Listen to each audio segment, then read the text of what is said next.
ये रील अगर आपने देख ली तो बजट 2026 के ऊपर आपको कोई भी और रील देखने की जरूरत नहीं है। Stay for 1 minute and I tell you everything. ये बजट सिर्फ नंबर्स नहीं है, ये ग्रोथ का रोड मैप है इंडिया के लिए। सबसे पहले बात करेंगे केपेक्स एंड ग्रोथ के लिए। Public capital expenditure 12.2 lakh crore, यानी इंफ्रास्ट्रक्चर का एक biggest push. Rail, freight, waterways, logistics सब कुछ एक्सेलरेट होगा। फिस्कल डेफिसिट को 4.3% ऑफ जीडीपी टारगेट किया गया है, यानी कि ग्रोथ और स्टेबिलिटी दोनों की बात होती है। इंफ्रास्ट्रक्चर एंड कनेक्टिविटी की बात करें तो 7 high speed rail corridors announce हुए हैं। Mumbai, Pune, Delhi, Varanasi, Varanasi Siliguri, excellent connectivity. Dankuni east से सूरत वेस्ट तक डेडिकेटेड फ्रेट कॉरिडोर और 20 नए नेशनल वाटरवेज को ऑपरेशनलाइज करने का प्लान किया गया है। इंडस्ट्री एंड स्ट्रेटेजिक सेक्टर की बात करें तो सेमीकंडक्टर मिशन 2.0, जिसमें 40,000 करोड़ रुपए खर्चने का प्लान है, यानी कि make in India, not just smartphones but semiconductors too.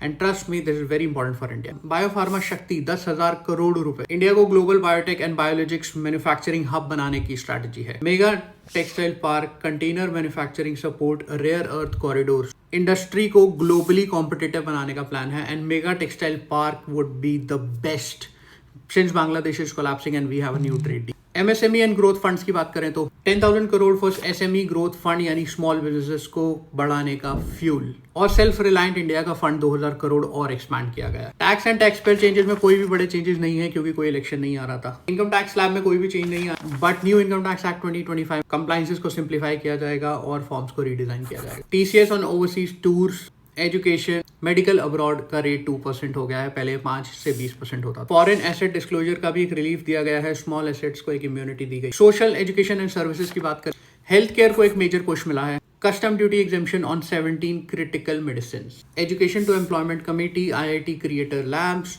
Girls hostel, यानी कि एजुकेशन पर भी पूरा फोकस किया गया। अगर आपको ये सारी बातें बजट की पता थी तो बहुत अच्छी बात है, नहीं पता थी तो प्लीज फॉलो।